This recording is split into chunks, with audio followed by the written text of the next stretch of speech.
मतलब आप बोल रहे हो मैं अभिषेक की जगह पे खिलाऊं, तो मतलब तिलक की जगह खिलाऊं.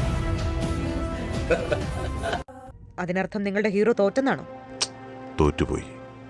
ഇപ്പൊ നിങ്ങളുടെ ഹീറോ എന്ത് ചെയ്യുന്നു? Will he give up? മുറിവേറ്റ സിംഹത്തിന്റെ ശ്വാസം ഗർജനത്തേക്കാൾ ഭയങ്കരമായിരുന്നു.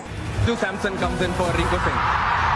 धीरा धीरा धीरा धीरा धीरा धीरा धीरा धीरा धीरा धीरा